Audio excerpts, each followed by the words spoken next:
చూస్తూ ఉన్నారు. దానికి కారణం కూటమి ప్రభుత్వం ఎన్నికల ముందు ఉద్యోగులకు ఇచ్చినటువంటి హామీలు ఎప్పుడు నెరవేర్చాలని. మేము ప్రధానంగా ఇవాళ ఉద్యోగుల పక్షాన ఏపీజేఎస్ అమరావతిగా డిపార్ట్మెంట్ సంఘాల కలయికతో ఏర్పడిన సంఘంగా ప్రధానంగా ప్రభుత్వాన్ని సూటిగా ప్రశ్నించదలిచాం. ఏ ప్రభుత్వాలు ఉన్నప్పుడు కూడా ప్రభుత్వ పెద్దని తండ్రి పాత్రగానే పోషిస్తాం. గత ప్రభుత్వంలో ఉన్నప్పుడు కొన్నాళ్ళు వేచి చూసాం. ఉద్యోగుల సమస్యల పరిష్కారంలో ప్రభుత్వం నిర్లక్ష్య ధోరణి అవలంబిస్తే ఏ విధమైన పోరాటాలు చేశాం. ఆ ప్రభుత్వం పట్ల ఉద్యోగులు ఏ విధమైన తీర్పునిచ్చారనేది ప్రజలకి తెలుసు, ప్రభుత్వానికి తెలుసు. ఇప్పుడు కూటమి ప్రభుత్వ పెద్దలకు కూడా తెలుసని మేము అనుకుంటున్నాం. ప్రధానంగా ఇవాళ కూటమి ప్రభుత్వం ఏర్పడినప్పుడు గౌరవ ముఖ్యమంత్రి గారు చాలా సందర్భాల్లో ఈ ప్రభుత్వం ఏర్పడటానికి ప్రధాన కారణం అన్ని విధాలుగా తగ్గి ఓట్లు చీలకూడదనే ఉద్దేశంతో పవన్ కళ్యాణ్ గారు ప్రధాన పాత్ర పోషించారని చెప్పారు. అలాగే పవన్ కళ్యాణ్ గారు డిప్యూటీ సీఎం గారు కూడా చాలా సందర్భాల్లో కూడా సమావేశాల్లో కూటమి ప్రభుత్వం కూటమిగా ఇచ్చినటువంటి హామీల అమలు కోసం నా వంతు నేను ప్రయత్నం చేస్తాను కూడా చెప్పడం జరిగింది. అదే మేము ఎలా ప్రశ్నించాల్సాం, అడగదలిచాం, విజ్ఞప్తి చేయదలిచాం ప్రభుత్వాన్ని. ప్రధానంగా ఇవాళ గౌరవ డిప్యూటీ సీఎం గారు చాలా సందర్భాల్లో నేను ఒక ఉద్యోగి కుటుంబం నుంచి వచ్చాను, నేను ఒక పోలీస్ కుటుంబం నుంచి వచ్చాను, ఉద్యోగి కష్టం తెలుసు, సకాలంలో ఐఆర్ రాకపోతే ఉద్యోగి కుటుంబానికి ఎన్ని ఇబ్బందులు పడుతుందో తెలుసు, డిఏ రాకపోతే ఏంటో తెలుసు, రిటైర్ అయిన వ్యక్తి పెన్షన్ రాకపోతే ఏంటో తెలుసు అని చాలా సందర్భాల్లో చెప్పారు. ఉద్యోగులంతా ఉప్పొంగిపోయాం, మా కష్టాలు త్వరలోనే తీరుతాయని చెప్పేసి. అలాగే ఈ ప్రభుత్వం కూడా మేమేం గొంతన్న కోరలే. ప్రభుత్వం వచ్చిన వెంటనే మా గత ప్రభుత్వం పెట్టినటువంటి 25,000 కోట్ల రూపాయల బకాయిలు వెంటనే తీర్చామని కూడా మేమేమి కోరట్లే.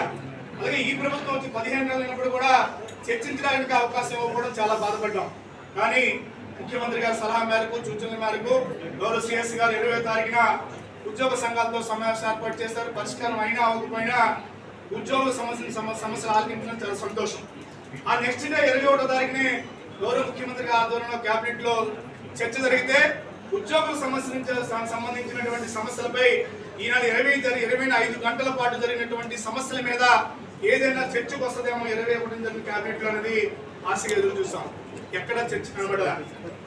దాంతో ఇవాళ ఉద్యోగులంతా కూడా తీవ్రమైన అసంతృప్తి గురయ్యారు. ఈ 15 నెలలు ఒక పాత్ర, మన 21 మీటింగ్ అయిన తర్వాత 21 కేబినెట్ మీటింగ్ అయిన తర్వాత ఉద్యోగుల వైఖరిలో తీవ్రమైన నిరాశ నిస్పృహకు గురైన పరిస్థితి ఉంది. ప్రధానంగా ఇవాళ ఐఆర్ ప్రకటించాల్సిన అవసరం ఉంది. తెలంగాణ ప్రభుత్వం ఎప్పుడో ఐఆర్ ప్రకటించింది. ఐఆర్ అక్కడ ప్రకటించిన కారణంగా ఎంత నష్టపోతున్నాం అందరికీ తెలిసిందే. అలాగే 12వ పిఆర్సీ సంబంధించి కూడా గత ప్రభుత్వం ఎంత జాప్యం చేసింది, దానివల్ల ఈ బకాయిలంతా కూడా ఈ ప్రభుత్వం వచ్చిన తర్వాత కూడా వెంటనే పిఆర్సీ కమిషన్ దానికి పెట్టుబడి లేనిది. గత ప్రభుత్వం పిఆర్సీ కమిషన్ వేస్తే రాజీనామా చేస్తే నియామకం జరగలేదు. దానివల్ల పరిస్థితి ఏంటి? ఇవాళ 12వ పిఆర్సీ 1/7/2023 నుంచి రావాలి. ఇవాళ 25 జూన్ వచ్చేసింది. అంటే 2 సంవత్సరాల కాల పరిమితి ముగిసిపోయింది. ఇప్పుడు పిఆర్సీ కమిషన్ వేస్తే మరి 1 ఇయర్ పట్టొచ్చో 2 పట్టొచ్చో తెలియని పరిస్థితి. అంటే గత బకాయిలు ఈ బకాయిలు చూసుకుంటే ఎన్ని వేల కోట్లు అవుతాయి ఒకసారి ఆలోచన చేయాలా. డిఏ బకాయిలు వేలాది కోట్లు ఉన్నాయి. 3 డిఏలు పూర్తి అయిపోయినాయి. 4 డిఏ కూడా ఇవ్వాల్సిన పరిస్థితి. పెన్షనర్ల పరిస్థితి చాలా తీవ్రమైన ఆవేదన గురవుతుంది. కాబట్టి వీటన్నింటినీ పరిష్కరించాల్సిన బాధ్యతని ప్రభుత్వం తీసుకోవాలి. ఇవాళ చైర్మన్ గారు ఇప్పుడే చెప్పారు 3 నెలల గడువు అని. 3 నెలల గడువు అంటే ఇవాళ బాధ్యత గల ఉద్యోగులుగా మేము కూడా ప్రభుత్వ భాగస్వామ్యంగా మంచి చెడు తెలుసు కాబట్టి దేనికైనా గడువు ఇవ్వాలనే ఉద్దేశంతోనే ఇవాళ రాష్ట్ర కార్యవర్గ సభ్యులంతా కూడా మీరు ఎప్పుడు ఇంకా జాప్యం చేస్తే మీ చేతనంతనమా మీరు లొంగిపోతున్నారనే విధంగా మీరు రాకముందు ప్రశ్నిస్తున్నారు. ఇంకా చాలా మంది మాట్లాడాల్సి ఉంది. సాయంత్రం వరకు ఎంత దాడి చేస్తారో నాయకత్వం తెలియని పరిస్థితి అయినప్పుడు కూడా బాధ్యత గల ఏపీజేఎస్ అమరావతి సంఘ నాయకులుగా ఆలోచన చేసి దేనికైనా సమయం ఇవ్వాలి అని మేము కోరుతున్నాం. మేము ప్రజలకు ముఖ్యంగా విజ్ఞప్తి చేసేది, మేము ఉద్యోగులు కూడా ప్రజల్లో భాగస్వామ్యమే, మేము కూడా మీ కుటుంబ సభ్యులమే. అలాగే మాకు ఉద్యోగులకు సంబంధించి కూడా తల్లిదండ్రులు కూడా ఈ సమాజంలో ఈ రాష్ట్రంలో ప్రజలే. అందుకని ఈ ఉద్యోగుల కష్టసుఖాలు కూడా మీ కష్టసుఖాలు భావించాల్సిన అవసరం ఉంది. మేము పనిచేసే కాలానికే జీతం అడుగుతున్నాం, మాకు రావాల్సిన బకాయిలు అడుగుతున్నాం తప్ప కొత్తగా ప్రభుత్వాన్ని కొత్తగా సంక్షేమ పథకాలు లేకపోతే ఇంకోటి కొత్త స్కీమ్స్ అడగట్లేదు. కాబట్టి ఆ విధంగా దయచేసి ప్రభుత్వం చొరవ తీసుకుని వెంటనే సమస్యలు పరిష్కరిస్తుందని మేము భావిస్తున్నాం. లేని ఎడల ఏదైతే క్లిష్ట కార్యవర్గంలో సమస్యలు పరిష్కరించకపోతే అన్ని జిల్లాల్లో తిరిగి ఉద్యోగులు సన్నద్ధం చేసే విధంగా సమావేశాలు నిర్వహిస్తాం. సంస్థాగతంగా మా సంఘాలను బలోపేతం చేసుకుంటాం. అవసరమైతే ఎటువంటి ఉద్యమాలకైనా సరే ఉద్యమాలకు వెనకడిగే సంఘాలు ఏపీజేఎస్ అమరావతిలో లేవు. ఇది ఒక సంఘం కాదు, 96 జిల్లాల 96 సంఘాల కలిపితే ఏర్పడినటువంటి దీంట్లో ఉద్యమ చరిత్ర గల సంఘాలు ఎన్నో ఉన్నాయి. అందుకని ఉద్యమానికి ఎటువంటి అడిగేసే పరిస్థితి ఉండదు. దయచేసి గత ప్రభుత్వం ఉద్యోగుల పట్ల చిన్న చూపు చూసి ఏ విధంగా ఇబ్బంది పడ్డారో ఆ పరిస్థితి తెచ్చుకోకుండా చూడాలని చెప్పేసి ప్రభుత్వానికి విజ్ఞప్తి చేస్తూ గౌరవ ముఖ్యమంత్రి గారు వెంటనే ఆ ఉద్యోగుల సమస్యలు పరిష్కరించాలి, ఆర్థికపరమైన సమస్యలు వెంటనే పరిష్కరించాలని విజ్ఞప్తి. 26 జిల్లాల్లో కూడా మహిళా కమిటీని ఏర్పాటు చేసుకొని బలోపేతంగా ఇది ఏపీజేఎస్ అయితే అన్ని విభాగాల్లో చూసుకున్నట్లయితే ముఖ్యంగా మా ఉమెన్ చైర్పర్సన్లు వాళ్ళ జిల్లాల్లో ప్రాబ్లమ్స్ ఏవైతే చెప్తున్నారంటే చైల్డ్ కేర్ లీవ్ గురించి మీరు చైల్డ్ కేర్ లీవ్ అనేది కేంద్ర ప్రభుత్వ ఉద్యోగులకి 2 సంవత్సరాలు ఇస్తూ ఉన్నారు. అంటే రాష్ట్ర ప్రభుత్వం వచ్చేసి 6 నెలలు ఇస్తాం. మన గౌరవ ముఖ్యమంత్రి వర్యులేమో పిల్లల్ని కనండి, దేశాన్ని అభివృద్ధి చేయండి అన్న ఒక స్లోగాన్తో ముందుకెళ్తున్న తరుణంలో మరి ఏ విధంగా వాళ్ళ సంరక్షణ బాధ్యత తీసుకుంటూ ఒక మహిళ ఉద్యోగానికి వెళ్ళగలుగుతుంది అనేది ఆలోచించాల్సిన విషయం. కాబట్టి కేంద్ర ప్రభుత్వ ఉద్యోగులకు ఏ విధంగా అయితే 2 సంవత్సరాలు సెలవులు ఇస్తున్నారు, అదేవిధంగా మాకు కూడా 2 సంవత్సరాలు సెలవులు ఇవ్వాలని కోరుకుంటా ఉన్నాము. ఏదైతే ఇంకొకటి ఏంటంటే గ్రామవాడ సచివాలయ ఎంప్లాయీస్ దానికి సంబంధించి ఆ ఉద్యోగులకి సంబంధించి ఎలా ఉందంటే అన్ని విధాలా కూడా ఈరోజు వెనకబడిన విధంగా ఉందండి ఆ ఉద్యోగుల పరిస్థితి. వాళ్ళ సమస్యలు ఏవైతే ఉన్నాయో అవన్నీ కూడా మా చైర్మన్ గారు ఆల్రెడీ రిప్రజెంట్ చేస్తున్నారు గవర్నమెంట్కి. అవన్నీ కూడా సమస్యలు పరిష్కారంగా పనిచేయాలని చెప్పేసి కోరుకుంటా ఉన్నాము. ఇంకొక విషయం ఏంటంటే వాళ్ళల్లో గ్రేడ్ 5 కింద రిక్రూట్మెంట్ అనేది చేస్తూ ఉన్నారు.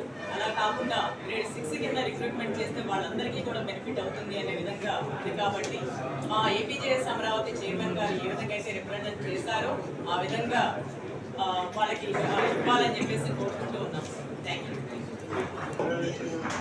అపార అనుభవం ఉన్న ముఖ్యమంత్రిగా ఉన్న నారా చంద్రబాబు నాయుడు గారి మాటలు, ఆయన ఇచ్చిన వాగ్దానాలు, ఆయన అనుభవాన్ని బేస్ చేసుకుని ఉద్యోగులోకం అంతా కూడా చాలా విశ్వసించారు. ఆయన చెప్పిన విధంగానే మేము కూడా గత ప్రభుత్వంలో ఉద్యోగులకు ఎప్పుడూ జరగనంత నష్టం జరిగిందని ఇప్పుడే మా చైర్మన్ బొమ్మరాజు గారు మీకు అన్ని వివరాలు సూచించున్నారు. గత ప్రభుత్వంలో కూడా అలా చేసినప్పుడు 92 రోజుల పాటు రోడ్డు ఉద్యమం చేసి మేము పోగొట్టుకున్న వాటిలో కొన్ని మాత్రమే వెనక్కి తెచ్చుకోగలిగాం. అది కూడా ఇప్పుడు ముఖ్యమంత్రి గారు మాకు గుర్తు చేసి సమయానికి డిఏలు ఇస్తామని, వచ్చిన వెంటనే పిఆర్సీ కమిషనర్ని వేస్తామని, మంచి పిఆర్సీ ఇస్తామని, డిఏలు సమయానికి ఎప్పుడైతే ఇస్తామన్నారో ఇవన్నీ చెప్పినప్పుడు చాలా విశ్వసించారు ఉద్యోగులందరూ.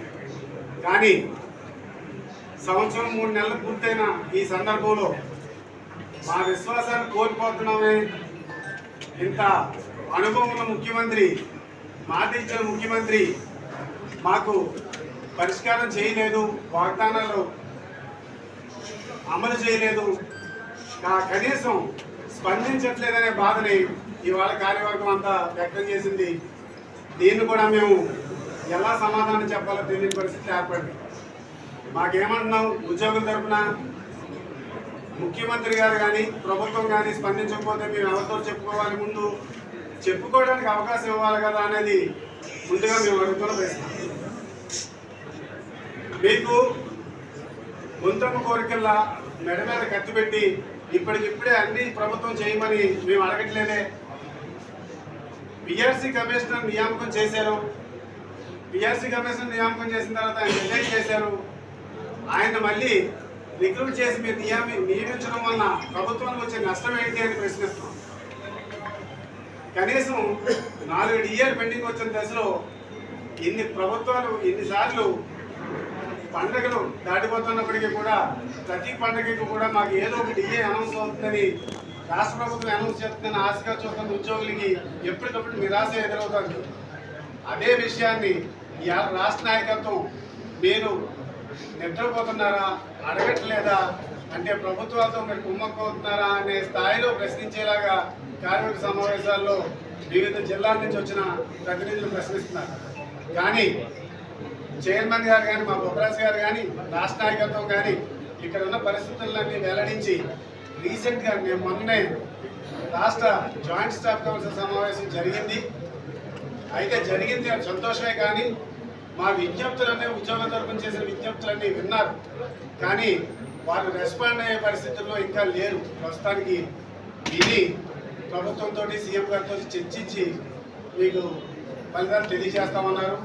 కాబట్టి మా చైర్మన్ గారు అనౌన్స్ చేసినట్టుగా వచ్చే 3 నెలల కాలంలో మాకు మా యొక్క బకాయిల్ని ఎంత ఉన్నాయో వెల్లడించి బీఆర్సీ కమిషన్ అపాయింట్ చేసి కనీసం 2 డిఏలను ముందుగా రిలీజ్ చేసి తదుపరి మీరు ఎప్పుడు ఏం చేయగలుగుతారో చర్చల ద్వారా తెలియజేయాలని అందరూ కోరుకుంటున్నారు. కాబట్టి తదుపరి కార్యాచరణ కానీ ఉద్యోగుల అసహనాన్ని రేకెత్తించే విధానాలకు కానీ ప్రభుత్వం పోకుండా ఇది సౌరవేంద్ర అర్థం చేసుకుని మమ్మల్ని ఉద్యమం వాడి వైపు నడిపించవద్దని మా పరిష్కారం త్వరలోనే అందుతుందని ఆశిస్తూ, అదేవిధంగా ఈ మధ్యకాలంలో మీడియాలో సోషల్ మీడియాలో కూడా అర్థం లేని అపోహంతో ఉద్యోగుల మీద దాడి చేస్తున్నారు.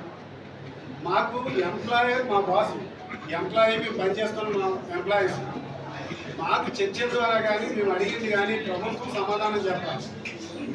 ఎవరో లైక్ల కోసం యూట్యూబ్లో ఉన్న ఛానల్స్ కోసం అర్థం లేని విషయాలతోటి వ్యక్తిగతమైన విమర్శలు చేయడం మానుకోవాలి. ఇటువంటి విషయాలు జరిగేటప్పుడు త్వరలో ప్రభుత్వం కూడా కేర్ తీసుకుని మమ్మల్ని ఇది డైవర్ట్ చేయకుండా వాళ్ళ మీద కేసులు పెడితే కూడా తీసుకుని ఇది ఒక మంచి సాంప్రదాయానికి నాంది పలకాలి. సత్యవిమర్శ చేయండి. ఉద్యోగులు కానీ ఉద్యోగుల నాయకులు కానీ ఎవరైనా ఏదైనా తప్పులు చేస్తే మీరు సత్యవిమర్శ చేయండి, మేము తప్పకుండా తీసుకుంటాం.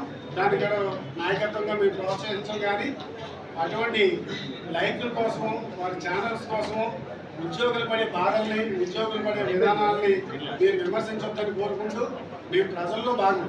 ఏం చేద్దంటే ప్రజలు ఎన్ని ట్యాక్సులు కడుతున్నారో అంతకంటే క్రమశిక్షణగా మేము అన్ని ట్యాక్సులు కూడా ప్రభుత్వానికి పే చేస్తున్నాం. కానీ మీరు ఇచ్చే 12 నెలల జీతంలో ట్యాక్సులు 9 నెలల జీతమే తీసుకుంటున్నాం. సమయానికి రావాల్సిన బకాయిలు కానీ అప్పటికప్పుడు ద్రవ్యోల్బణం చేత మాకు వచ్చే పాయింట్స్ రావాల్సిన డిఏలు కానీ సమయాన్ని ఇవ్వకపోతే ఉద్యోగి నెలవారీ జీతంలో ఎంత ఇబ్బంది పడతారో తెలుసుకుని మీరు సత్వరమే మా ఆర్థిక సమస్యలు పరిష్కరించాలని కోరుకుంటున్నాం.